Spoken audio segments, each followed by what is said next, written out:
Run, try, bike, and everyday athlete community. Welcome to our Fireside Chat on the Everyday Athlete Podcast Network.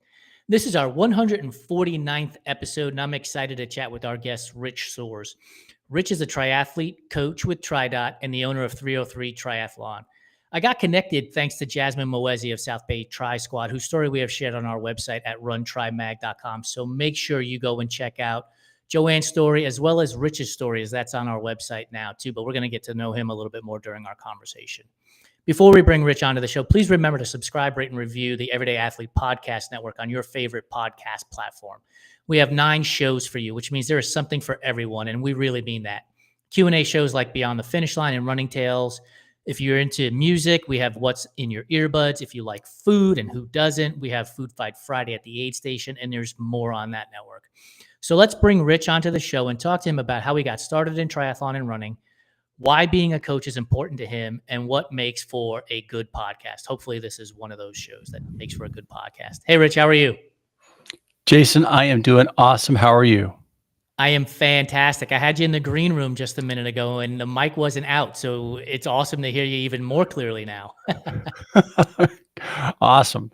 Hey, this is going to be a blast. I can't wait to get started. Yeah, I have been looking forward to this all day, so much so that I got into our studio an hour early. Before we get started, we have an icebreaker question. And that question for you, if you're ready for it, is pineapple on pizza a yay or a nay from you? Oh, yeah, it seems really unnatural. I have to just on balance say no to the pineapple on pizza. And I get the with Canadian bacon and the Hawaiian thing and all that, but no, it's just savory all the way for me. So I have argued this for years now that most people don't like pineapple on pizza because they were like, I like pineapple on pizza with jalapenos or with Canadian bacon or with this or with that or with the other thing. Very rarely has a person said pineapple on pizza only, I'm in. Very rarely does it happen. It just seems to cross one of those food boundaries. Like some people can't do like fruit and chocolate. Fruit and pizza just doesn't. It's like oil and water. I don't know. You just opened up Pandora's box for me. Like the fruit and chocolate thing is going to have to be the next question at some point now. Awesome. So, out of curiosity, what was more nerve-wracking, getting prepared to answer that question or racing this past weekend at the USAT Winter National Championships? Oh, I love that question. It's so funny. April and I were just talking about this. We're gonna talk about this in our podcast coming up. We had so many reasons to say no to doing this, right? There are all sorts of things that could turn you away from doing a triathlon in the dead of winter. I mean, February at 9,000 feet of elevation, it's cold. It was 5 degrees. So it was cold. So, there's all sorts of reasons not to roll out of bed for this. It's going to be cold, the traffic. I had never ridden a fat tire bike, a snow bike before. I have done some cross country skiing. I've never run in yak tracks. I mean, there were so many reasons to say no to this.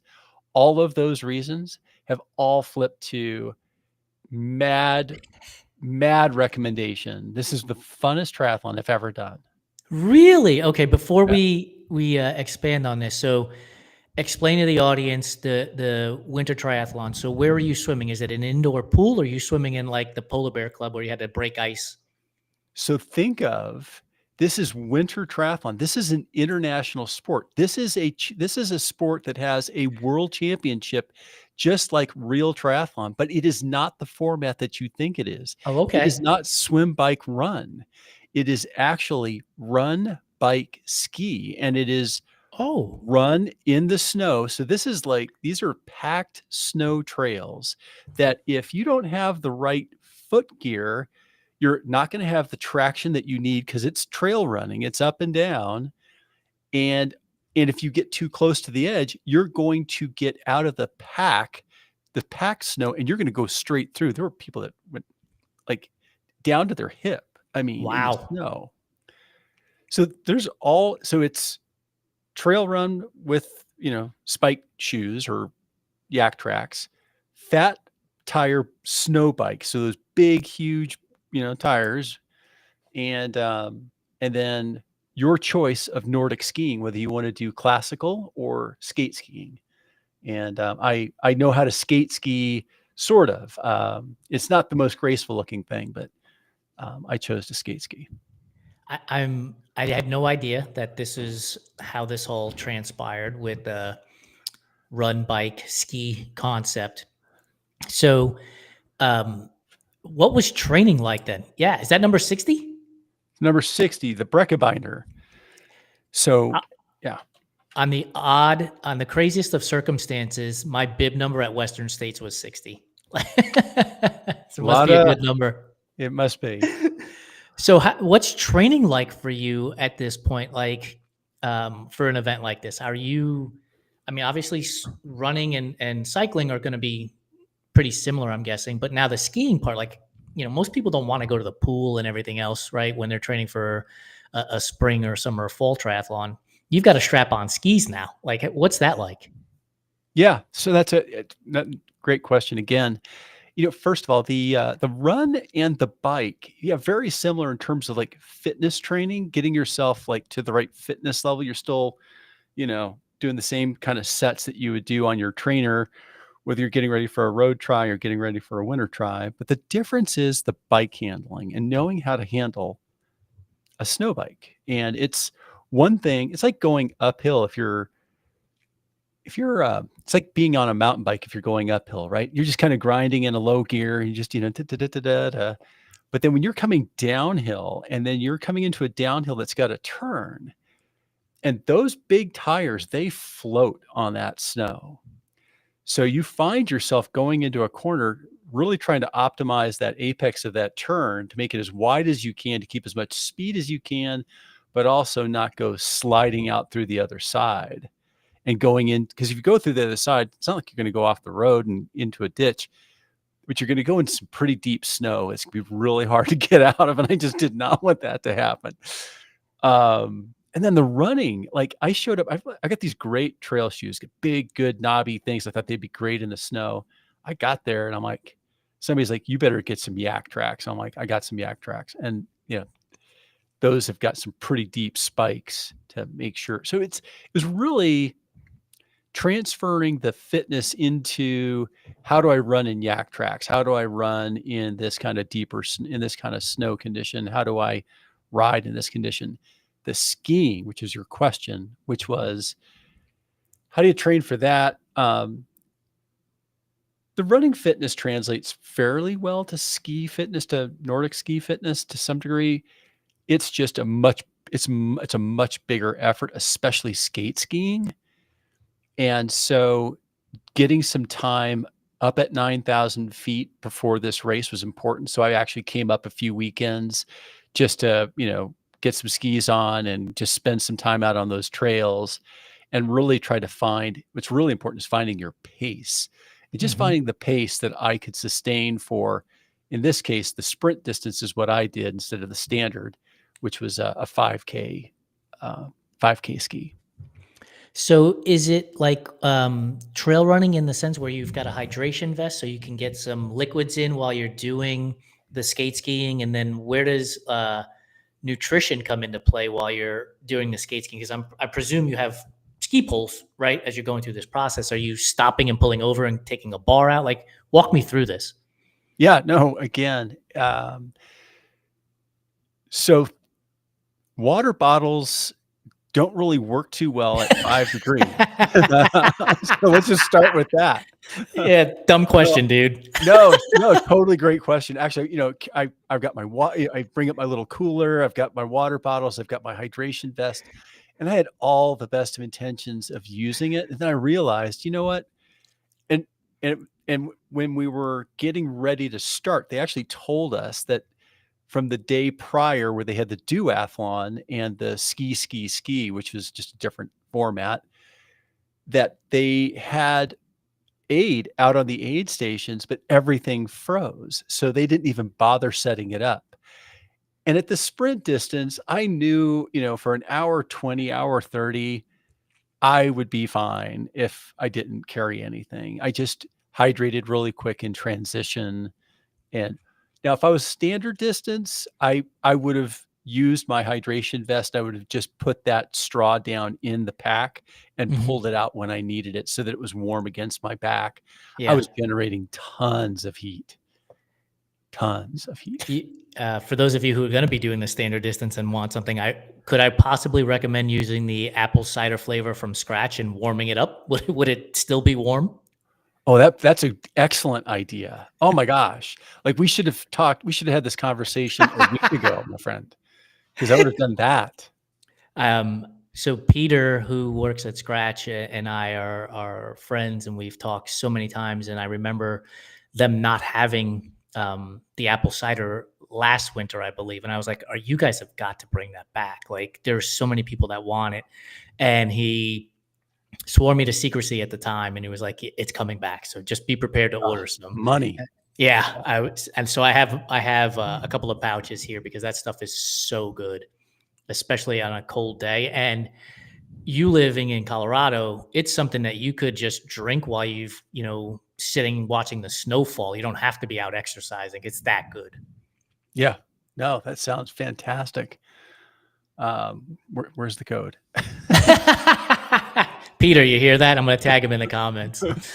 Um, we've talked a few times in the last couple of months, thanks to Jasmine connecting us. And in our first discussion, I want to go back to the beginning. You getting into these sports before you became a winter triathlon super fan. You said your doctor scared you straight.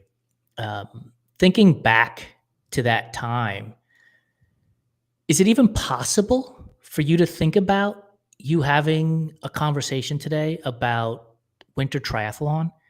Or was it like, I just need to get healthy, man. Like whatever it is, I just need to get healthy and I'll let the path take me wherever it takes me. Yeah, I think I was inspired to take that first step, that first, walk, jog around the block. One, because I knew I needed to, because my doctor told me you got to do it. But I could have picked going down to the gym and lifting weights, or I could have picked, going to the pool and starting to swim as an activity. But I think the reason I chose walk running was because I had a neighbor who was a runner, and but I don't think he'd ever really even done more than a 10K distance, I could never have imagined, could never have even imagined an Ironman, it was just all I could do to think of a 5K really. So, So as you're going through this progression of walk, run, thanks to your doctor's advice, to running and marathons and Ironman, why did you keep doing it? Because this stuff is hard. Like one of the things I tell people is like our sports are hard. They're hard physically, they're hard mentally. And so I always want to know, why do you keep doing this? Because look, reading a book and joining the book of the month club would be a lot less taxing on your body. Playing chess would exercise your mind and would be a lot less taxing on your body. Like, why did you keep doing these things? And was there ever a moment where you thought, I'm done with this? I can't keep this up. oh yeah. Wow. Why did I keep doing it? It's not like you see progress right away. You're like, I've been doing this for a couple weeks, and I mean, I guess maybe the reason I kept doing it was because I was actually seeing that each day I could go a little further, each week I could go a little further. And I guess it became a little bit of a curiosity thing, well, just how much farther is farther. And but then I also think that there's a point where you become a little more self-aware that there's something else going on besides the physical changes. And I can't put my finger on exactly when that was, but I started to realize I'm actually taking something away from this that's bigger than just going a little bit further each day. There was this now trying to manage my behaviors instead of letting my behaviors manage me. Manage my impulses instead of letting my impulses manage me. And there was like a kind of a personal control mastery thing going on that became intriguing, I guess. We pause there. Yeah, I just interviewed Shannon Booker for a story coming up, and Shannon talked about he was using running to run away from his problems, and he was not having fun with it, and then he realized that if I use running to run through my problems instead of running away from my problems, I can have a lot more fun, and that switch flipped for him, and that kind of reminds me of what you just said, which is sort of flipping the script on the sports and allowing yourself to not just go further, but to enjoy going further at the same time. Would you agree with that? Yeah, I mean, you're discovering new things about yourself, and especially, and this is something that you drew out in our conversation a couple weeks ago, which was, I guess I never really considered it, but it was actually fear. It's there's a fear that keeps somebody from going out the next day and taking the risk and hitting the sign up button on a marathon because, well, now if I do that, I have to really invest myself and invest myself and risk failing or sabotage it so that I don't ever have to attempt it, out of fear. And either way, in those scenarios, you come out on the wrong side of the equation, right? If I'm sabotaging myself or I'm fearful and I never go forward, you're self sabotaging your own progress, and that kind of leads me to this next question. But I'm going to come back to the other question, which was, has you ever thought about just not doing it at all, like quitting on the entire sport and going somewhere else? But as we're talking about this, I'm thinking about how our sports translate to life, where things are hard, but we've done hard. And so we go and we pursue things like business ownership or starting a podcast or creating content without knowing what the end result is going to be. People might love it, people might hate it. Can you point to a specific example in your life outside of sport where you don't think you would have taken the chance or the risk had it not been for you going through the process of hard to success through sport? I can't think of a place in my life it hasn't reached, honestly. I mean, I probably walked away or steered away from taking on risks at work, in family, in finance, in in being an entrepreneur, steered away from taking any risk. And it was funny because I remember at one point in my career, I changed bosses. My new boss asked me, "Would you consider yourself a risk taker?"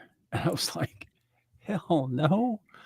Um, and I was like, and it's funny because I had started down this journey, but I hadn't quite, arrived at the end of I hadn't really, really matured as an athlete yet.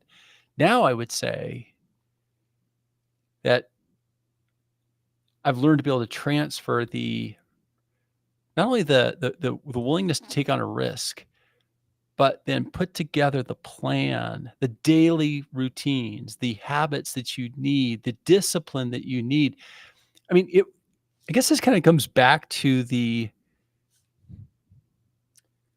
you know, and I don't want to take credit for this phrase, so I'm going to give credit where credit is due. My coach, Mark Allen, says, live the life that you asked for, which basically means, you want to get to the world championship. That means you got to live the life that it takes. That means the habits, the routines, the mastery of your decisions every day, the executing the workout every day to get to that point, whatever your goal is, whatever you're trying to master. I think that's a super important concept for everybody to keep in mind. One of the phrases we have in our household is live a good story. And I don't think you can live a good story unless you live the life that you want, right? And to your point, to Mark Allen's point, which is if you want to race at Kona, then you're going to have to live the life that it takes to race at Kona. If you want to run the Boston Marathon, you're going to have to live the life that it takes to run the Boston Marathon. Anybody who has followed me on any social media platform knows that one of my biggest pet peeves is this concept of hacking. I'm going to hack my way to success. I think it's complete and utter bullshit. You have to put the work in to whatever you input is going to be the output. And so if you're hacking and taking shortcuts, that's the result. That's what you're going to get. And it's going to end up taking you a lot longer than if you had just done the work to begin with. When you think about your journey through sport to this date, have there been moments where you thought, I'm fit enough, I don't have to do this extra training, I can get through the race, and then you get to the event and it doesn't turn out the way you had hoped it would? Yeah. Yep. Under preparation, definitely something that I've experienced, and probably maybe less so in terms of the volume of the training, but maybe not putting in the science and the field practice that I needed to of nutrition. That for me personally, that was my Achilles heel, was getting the nutrition right. I am a heavy sweater. I lose a lot of sodium, and so it takes a lot to keep up. So, if I've had a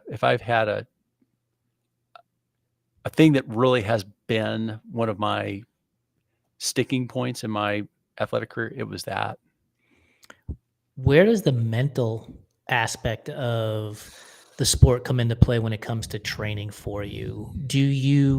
Are you the person who takes notes, in their training log and their training journal? This was hard in this moment, and here's how I overcame it. Like, how do you exercise the hardest muscle to train, which is the one that lies 6 inches between your ears?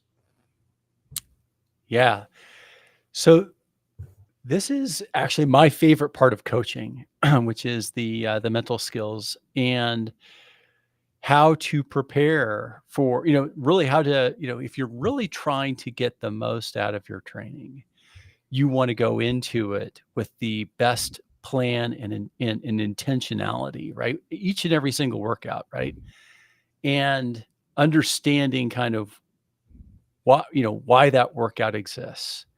And so, what I will do is I will have a plan. If I'm training indoors, I actually have a big whiteboard that I am writing down those target power numbers based on you know, in this case, taking into account altitude and temperature and that sort of thing, right?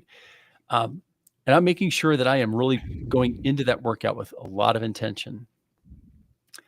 And I find as much value in training as I do racing. I get a lot of personal satisfaction out of knowing I managed my preparation for it. I managed, enough time for the workout. And sometimes I don't. And that is actually where I judge myself is how did I prepare and execute today?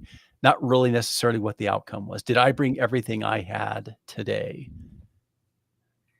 I've one of the things I love about hosting a show is the number of questions that pop up into my head as the guest is answering. And so I go back to you telling me that you're not a risk taker, or telling our audience that you're not a risk taker. And then I hear you say, I write down my power numbers based on elevation in this case and the event and whatnot. And I wondered to myself, I wonder if Rich takes risks when it comes to training.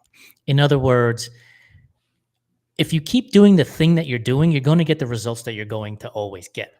But do you then say, okay, this is a different type of format, or this is a different distance, and the 8 by 3-minute hill repeats I used to do, I need to make it 10, or I need to make it 4 with faster work? Like, do you take risks in that sense where you're moving workouts around or adding in new workouts that you've never done before to your training plan?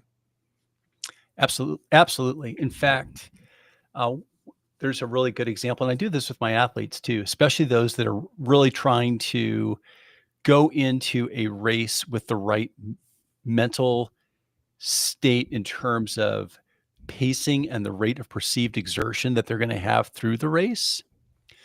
And so, like, there's a really kind of staple bike workout or weekend workout, which is a threshold and hold bike workout followed by a transition run, an off the bike run. And this threshold and hold is made up of a warm up. It's got a couple of sets at zone 4 and then a couple of sets of really longer zone 3 before it then just tapers off into zone 2 until whatever the duration is for that athlete, depending on what they're preparing for. If you're preparing for an Ironman, it might be a 5-hour ride. If you're preparing for a half, it might be a 3-hour ride or 2.5-hour ride. You want to really challenge yourself, flip that thing around, spend the first half of the ride in zone 2, then spend the next third of that ride in zone 3, and then spend the last third of the ride in zone 4, just as if you were building into your pace on the bike, right? That's much more challenging. Yeah. And, but yeah, I don't raise my hand all the time to do that, but sometimes my coach will say, "Hey, this is a good workout. You've got this race coming up. This is a really good one to flip it and do it the hard way." As you're giving me the answer of zone 2, zone 3, zone 4, I'm thinking you've got to be doing this on the trainer. And I'm like, but then he said it's a 5-hour ride. And I said, but he still has to be doing this on a trainer because, you might find yourself like you need to be in zone 2, but now you're climbing, a 12% grade and that's not happening unless you just got off and walked the bike up the hill. So is this more of a trainer ride for you then? Oh yeah. Oh yeah. These Yeah. will be trainer rides. Yeah, for sure. Especially here in the dead of winter in Yeah. Colorado. It's cold and snowy out there. You don't, yeah. So how do you pass the time on the trainer? Like I've done 6 hours on the trainer before and I have my own ways to get through it. How do you get through it? In the old days, I used to just put up, throw a disc in the, DVD player, um, and, go through 2, 3 movies or something like that. Nowadays, it's great. I use full gas now, Ruvi, and just I'll ride whatever course it is that I want to ride. We just a couple weekends ago we did Pikes Peak. You know, you can ride so many awesome rides out there. It feels just like you're out there. I give all the athletes who use that or Zwift for that matter all the credit in the world. When I was racing Ironman and I'd be on the trainer for 4 to 6 hours, I had a subscription to Zwift, but I would have the laptop to the side with the screen down because I never felt like I was in the ride. I felt like I'm just looking at animation, and I had a music stand in front of me, like a conductor's music stand. So I'd put my iPad on there, stream Netflix or whatever, and I'd watch movies. And then I'd have my phone because the Zwift app would allow you to look at, you power through the phone without actually having to look at the Watopia or whatever it might be. And so I would always be able to hold my zones because that's how I got through it. I had to watch movies. Nowadays, I'm sure people listen to podcasts. Hopefully, this one will help somebody in the future in their riding. But yeah, for me, it was always movies. Yeah. Did you have a go-to movie back in the day when you were popping DVDs into the DVD player as we age ourselves? I did. I did. That's so funny. I can't believe you're pulling on this thread and it's like actually got stuff behind it. I was just on a thing with Spy Game or Okay. Spy Games. Remember that Robert Redford and um, oh, this is terrible. The only Robert Redford I can recall off the top of my head is All the President's Men. And that's definitely dating myself. That's definitely dating yourself. No, this was definitely more recent. Brad Pitt and Robert Redford were in it. Spy Games. Anyway. Gotcha. For me, it was Remember the Titans with Oh, Denzel yeah. Washington. Like Sure. I could watch that movie constantly. And if you were fortunate enough, it was always on TBS on a Saturday. You didn't even have to go to Netflix or wherever to stream it because it was TBS would always have it going on like a marathon usually. That's funny. So I'm going to go back to that question that I asked you earlier that you definitely avoided, but since I'm a hard hitting journalist, I'm going back to it. Has there been a moment when you just thought, you know what, this stuff is just getting too hard? It's either too time consuming, or I'm not enjoying the sport as much as I used to, and I need to go find a different outlet. Have you ever come across that situation?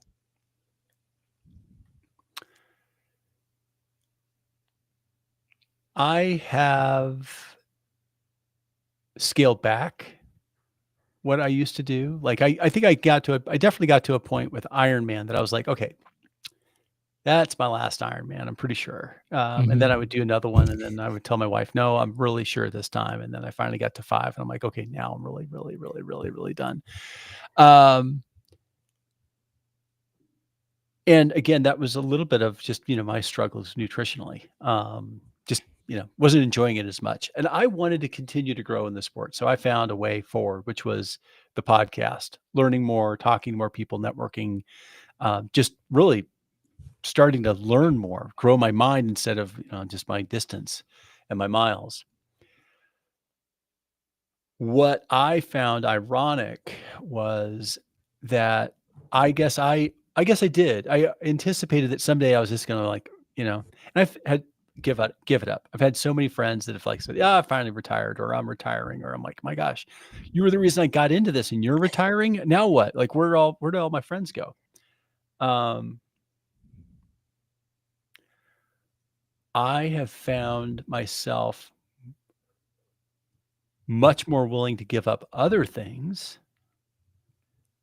than this, including, and I don't have a great diet, but I eat such that I can train and that I can race, and I'm not doing something stupid to myself, hopefully. Um, Gave up drinking because it wasn't compatible with this, and this is what I wanted to this is the life I wanted to live. I just get so much reward from the process of just taking care of myself now, you know, getting an attaboy from my doctor instead of a, "Hey, buddy." Um, you know, but like I said, each day is a chance to, I don't know, keep moving in that direction of that future self you want to become or be, or, it's not like I'm trying to change. It's just like I know who I want to be. And so how do I have to show up today to do that? Where does coaching fit into this? Because coaching is a service to others. And I'm wondering if that also ignited something in you that said, I want to be a part of this, because you're now helping others go through their journey as you went through your journey, along with a coach for you to help you get through that process. So, where does coaching and the service to others fit into this whole concept of this is where I want to be?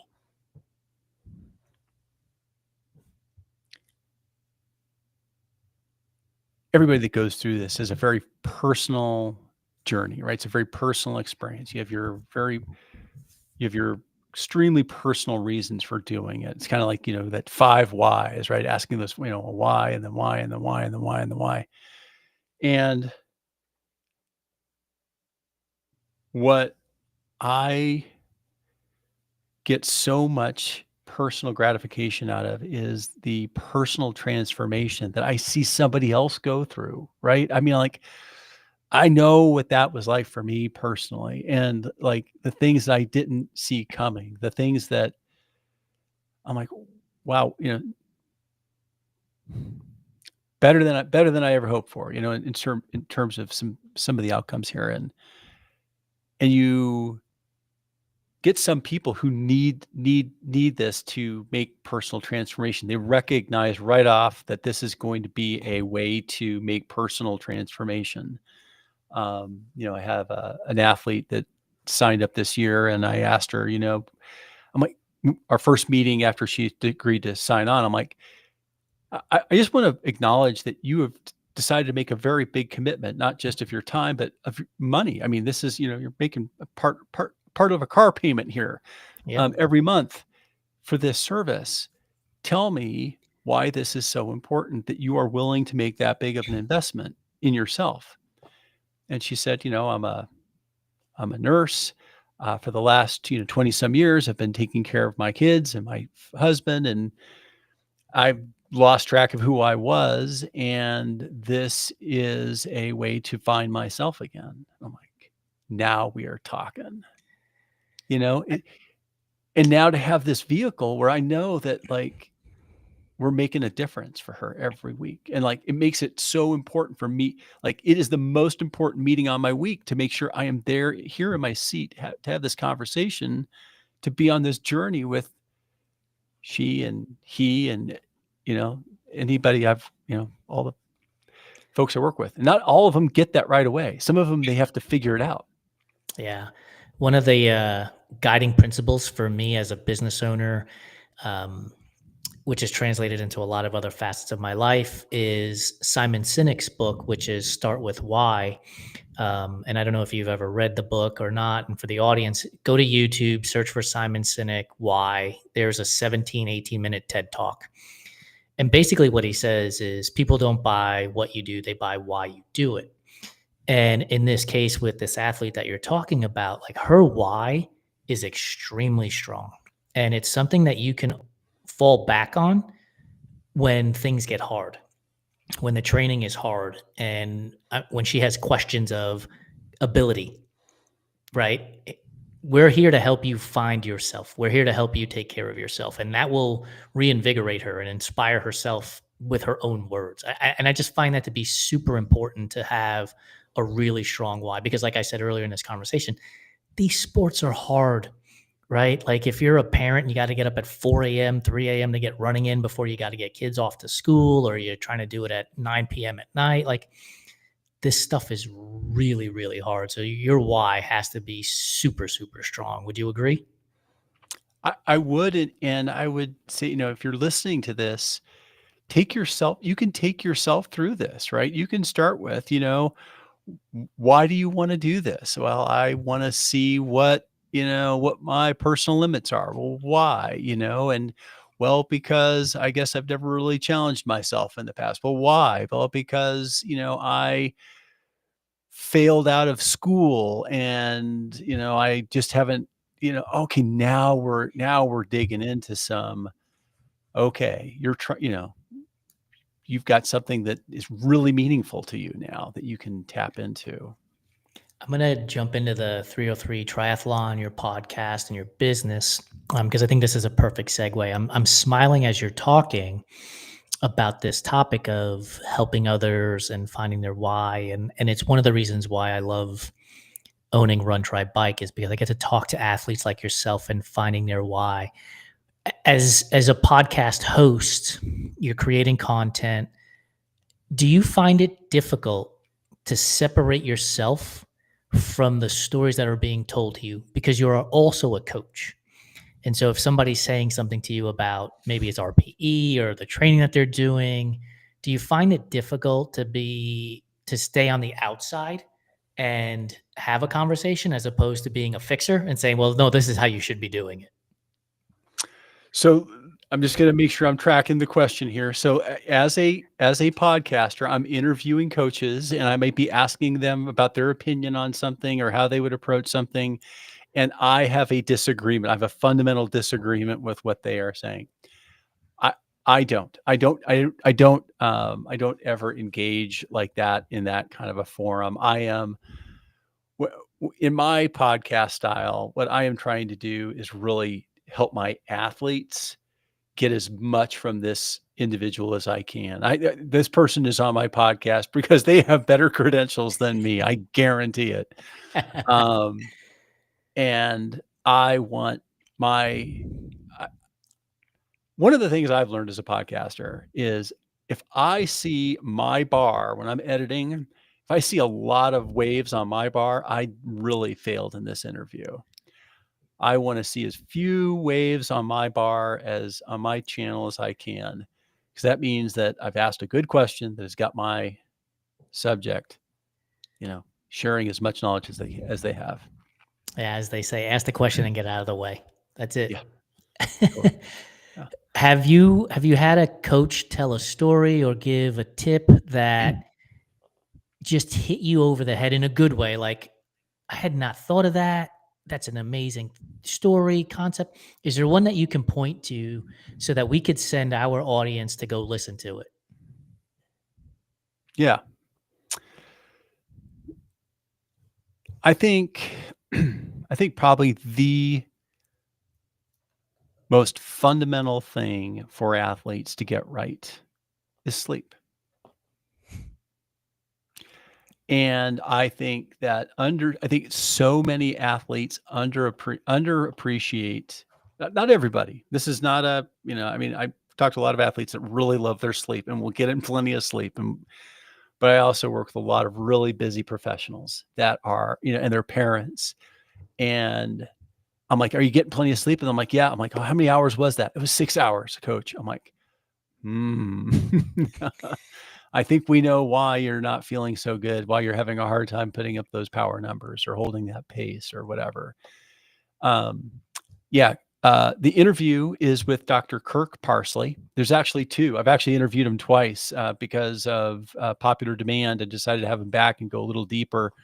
But actually, the first one you find in the sequence, probably under the name of the podcast at the time, was the Mile High Endurance Podcast. Another story for another time, but uh, just Google Rich Soares and Dr. Kirk Parsley, and you'll find it. We'll drop that into the article that we post to our website as well. We'll have a link to the episode there for sure. Yeah, amazing, amazing. As a doctor and as a Navy SEAL, he was a doctor in the Navy SEALs, working with, obviously, some very high performing individuals, and really understands the challenges of sleep for people who, are challenged to get sleep. That's awesome. So we're gonna transition here in a moment because we are triathletes. So we transition into some rapid fire food questions. But before we do that, Rich, let people know where they can find you if they want to bring you on as a coach. They want to listen to your podcast episodes. Where can they find you? Yeah, awesome. Glad you asked. Please check us out at 303triathlon.com. That is obviously 303. That's our podcast and our blog and social media. And then if you want to get in touch with me as a coach, you can go to Grit to Greatness Endurance. That's grit, the number 2, greatnessendurance.com. We'll drop that into the article as well when we share it, folks. All right, Rich, this is one of my favorite parts of being a podcast host is because we get to talk about food in a not so serious way.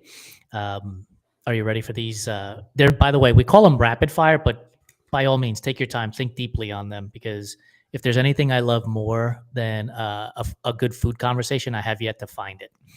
Okay. So here we go. Oreos. Are you a fan of the old school Oreo, the double stuff Oreo, the thin Oreo, or the Cakester Oreo? I have seen the double stuff. I think I just like the old school plain where I think it was the right mix, the right kind of cookie to icing mix, and then you twist it and oh yeah. Oh, so you're a twist and scraper. You're not a dunker. Yeah, exactly.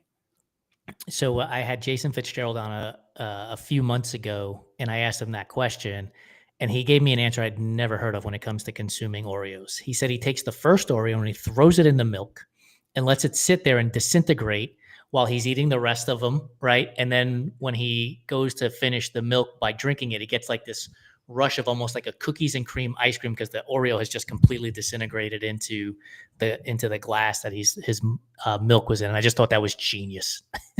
I think that might be something I try in the next whenever we're done here. I might have to go try that out right away. Shoot me an email. I want to get your answer. You might have to videotape it for us. Videotape it. I just dated myself again. We've had DVD players and videotape on this show now. Licorice, red or black, or none at all? Black. Oh, you're an anise fan. Oh yeah, absolutely. Interesting. No brainer.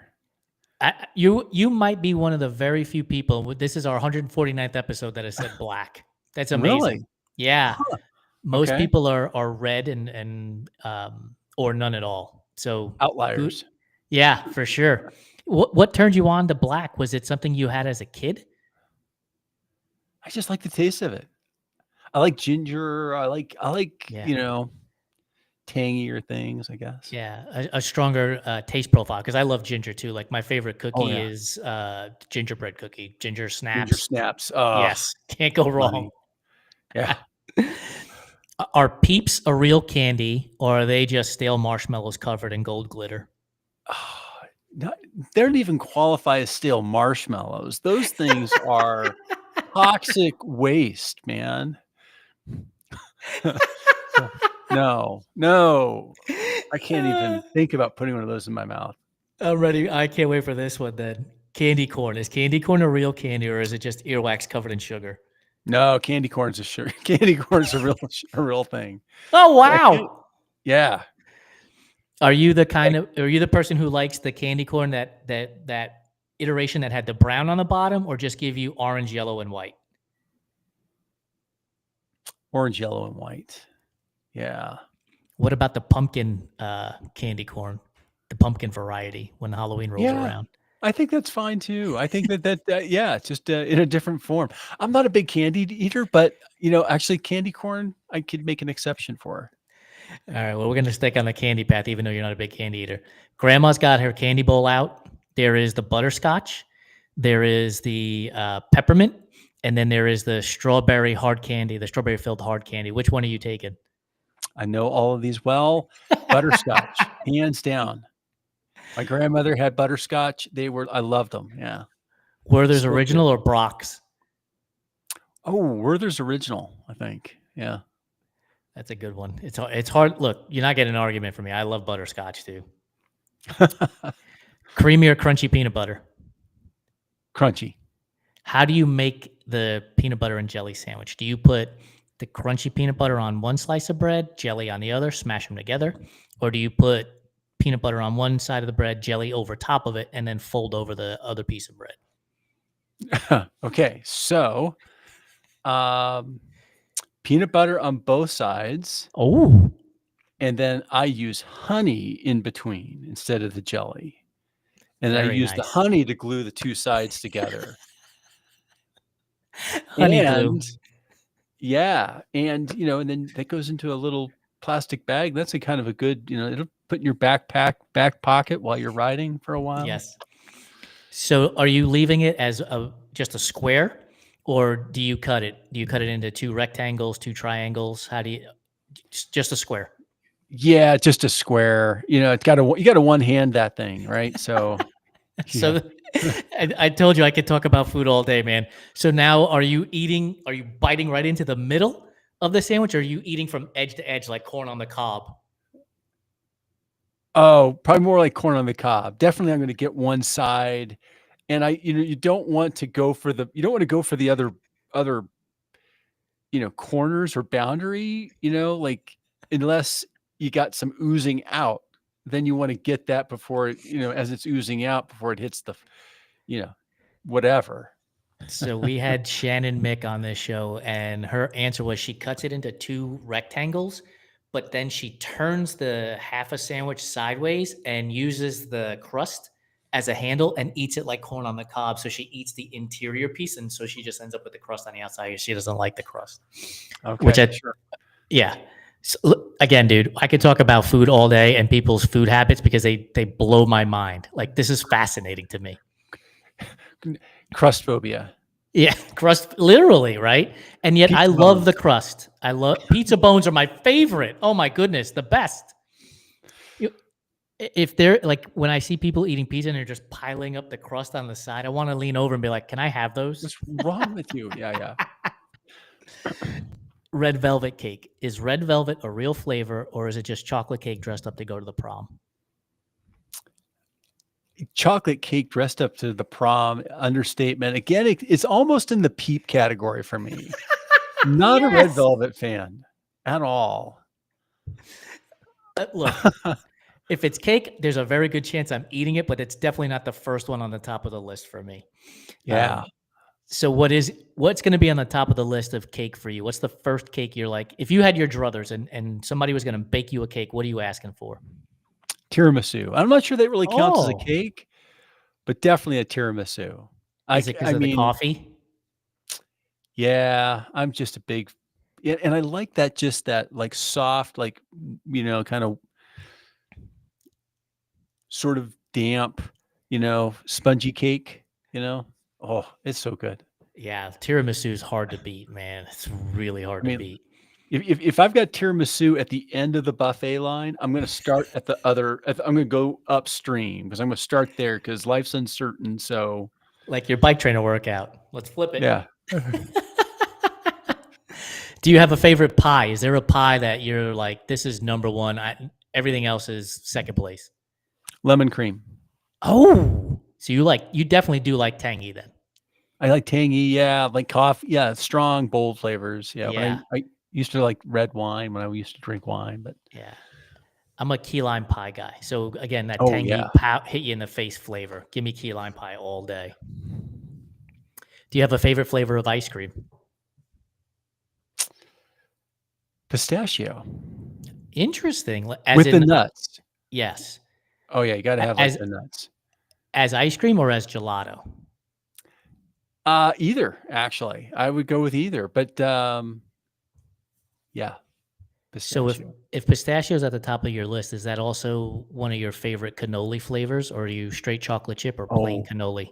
no, pistachio for sure. I mean, like, I will go through I got I got 2 bags of big bags of pistachios for Christmas. They were Yes. gone 2 weeks ago. I mean, I love it.